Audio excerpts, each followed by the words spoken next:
All right, so today we're going to deep dive into some tips for improving your English speaking skills. That's good. We're looking at an episode from the English Dose podcast, Yeah. which is specifically aimed at English language learners. Mm-hmm.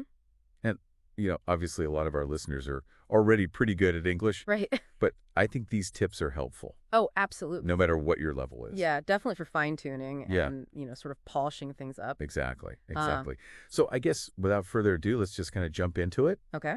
The first tip that really stood out to me was listen more, speak more. Yeah, that's a classic one. Which, I know it sounds pretty obvious. Right. But I think sometimes we forget about the basics, Yeah, it's easy to get caught up in grammar rules and vocabulary lists. Right. But at the end of the day, it's about actually using the language. Yeah. It's like you can't learn to swim just by reading a book, right? You have to get in the water and practice. Oh, that reminds me. When I was learning Spanish, I was really struggling at first. Mm-hmm. And then I just started listening to Spanish music all the time. Oh, nice. And it just kind of clicked, Yeah, your brain starts to pick up the patterns. Right, and the rhythms and everything. Yeah, exactly. Have you ever heard of that technique, shadowing? Oh, yeah. Shadowing is great. What is that? So basically, you listen to a native speaker Mm-hmm. and you repeat what they're saying at the same time. Oh, wow. So you're kind of mimicking their pronunciation and intonation. So it's almost like you're doing karaoke with their voice. Yeah, exactly. Like vocal karaoke. That's a good way to put it. It can feel a little awkward at first, What bad? but it really helps with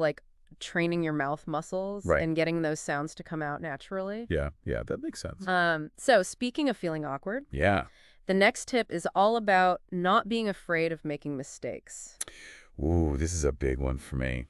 Yeah, I think it holds a lot of people back. I used to be so scared of saying the wrong thing, Mm-hmm. but this podcast episode, they had a really good point. What was that? They were like, it's like learning any other skill. Like playing an instrument? Yeah, or playing a sport. Right, you wouldn't expect to be perfect right away. Exactly. You're going to make mistakes along the way. And those mistakes are actually valuable because Yeah. they help you learn and improve. Like they're giving you feedback. Yeah, exactly. So it's not about being perfect. It's about communicating. Right. And I think it's helpful to think about your goals for learning English. Mhm. Why are you learning? Yep.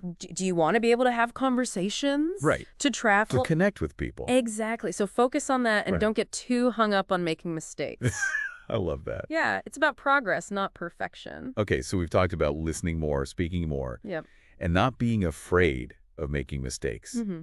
What's the next tip? So the next one is about learning and using common phrases. Oh, interesting. Yeah, so instead of trying to construct every sentence from scratch, Yeah, you can learn these pre-made phrases that native speakers use all the time. that makes sense. It's like having a shortcut Yeah, to sounding more fluent and natural. I like that, a shortcut. Mm-hmm. Do you have any examples of, specific phrases? Yeah, so instead of just saying okay all the time, Mhm. you could say, that sounds great, Oh, yeah, or I'm down with that, I like that. or what do you think? Oh, yeah, that's a good one. To kind of get people involved in the conversation. Yeah, and it just sounds more engaging Right. than just a plain okay. Exactly. Okay, so we're using all these great phrases, Mm-hmm. but then the next tip is about slowing down and speaking clearly. Yeah, because it's not just about what you say, it's Mhm. about how you say it. Mm-hmm. And sometimes when we're nervous or excited, Oh, yeah, we tend to rush our words. I do that all the time. Which can make it harder for people to understand us. Yeah, Right? yeah. So taking the time to slow down Mm-hmm. and enunciate clearly Yes, is a big difference. shows that you respect your listener. Right. And you want to make sure they can follow what you're saying. It's like you're giving your words space to breathe. Exactly. Okay, and then the final tip, and maybe this is the most challenging one, Okay.